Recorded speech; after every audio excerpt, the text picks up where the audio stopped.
Hi everyone, welcome back to my YouTube channel. ಇವತ್ತಿನ ವಿಡಿಯೋದಲ್ಲಿ ನಾನು ಚಿಕನ್ ಸುಕ್ಕ ಮಾಡೋದನ್ನು ಹೇಳ್ತಾ ಇದ್ದೀನಿ. ಈರುಳ್ಳಿಯನ್ನು ಕಟ್ ಮಾಡ್ಕೊಂಡು ಅದಕ್ಕೆ ಸ್ವಲ್ಪ ಉಪ್ಪನ್ನು ಹಾಕಿ ಚೆನ್ನಾಗಿ ಕೈಯಲ್ಲಿ ಕಿವುಚ್ಕೊಂಡು ಎಣ್ಣೆ ಬಿಸಿಯಾದ ನಂತರ ಈ ಒಂದು ಈರುಳ್ಳಿಯನ್ನು ನಾವು ಎಣ್ಣೆಯಲ್ಲಿ ಹಾಕ್ಕೊಂಡು ಚೆನ್ನಾಗಿ ಫ್ರೈ ಮಾಡಿಕೊಂಡು ಗೋಲ್ಡನ್ ಬ್ರೌನ್ ಬರೋ ತನಕ ಫ್ರೈ ಮಾಡಿ ತೆಗೆದಿಟ್ಕೋಬೇಕಾಗುತ್ತೆ. ನಂತರ ಅದನ್ನು ಅದೇ ಎಣ್ಣೆನ ಹಾಕ್ಕೊಂಡು ಶುಂಠಿ, ಬೆಳ್ಳುಳ್ಳಿ, ಹಸಿಮೆಣಸು, ಕರಿಬೇವನ್ನು ಹಾಕ್ಕೊಂಡು ಚೆನ್ನಾಗಿ ಫ್ರೈ ಮಾಡಿದ ನಂತರ ಅದಕ್ಕೆ ಕಟ್ ಮಾಡಿರುವಂಥ ಟೊಮ್ಯಾಟೊ ಹಾಕ್ಕೊಂಡು ಚೆನ್ನಾಗಿ ಫ್ರೈ ಆದ ನಂತರ ಅದಕ್ಕೆ ಜೀರಿಗೆ ಹುಡಿ, ಕೊತ್ತಂಬರಿ ಹುಡಿ, ಅರಶಿನ ಹುಡಿ, ಮೆಣಸಿನ ಹುಡಿ, ಉಪ್ಪು ಹಾಕಿ ಚೆನ್ನಾಗಿ ನಾವು ಇದನ್ನು ಫ್ರೈ ಮಾಡ್ಕೋಬೇಕಾಗುತ್ತೆ.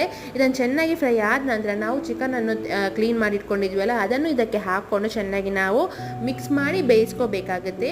ಇದು ಬೇಯಿಸಿದ ನಂತರ ನಾವು ಇದಕ್ಕೆ ಮೊದಲೇ ನಾವು ಇದನ್ನು ಗೋಲ್ಡನ್ ಬ್ರೌನ್ ಮಾಡಿರುವಂತಹ ಈರುಳ್ಳಿ ಇದೆಯಲ್ಲೋ ಅದನ್ನು ಇದಕ್ಕೆ ಹಾಕ್ಕೊಂಡು ಆಮೇಲೆ ಇದಕ್ಕೆ ಸ್ವಲ್ಪ ಕರಿಬೇವನ್ನು, ಪೆಪ್ಪರ್ ಪೌಡರ್, ಕರಿಬೇವನ್ನು ಹಾಕ್ಕೊಂಡು ಚೆನ್ನಾಗಿ ಈ ಥರ ಮಿಕ್ಸ್ ಮಾಡಿಕೊಂಡು ನಾವು ಬೇಯಿಸ್ಕೋಬೇಕಾಗುತ್ತೆ. ಇವಾಗ ನಾವು ಮಾಡಿರೋ ಚಿಕನ್ ಸುಕ್ಕ ರೆಡಿಯಾಗಿದೆ.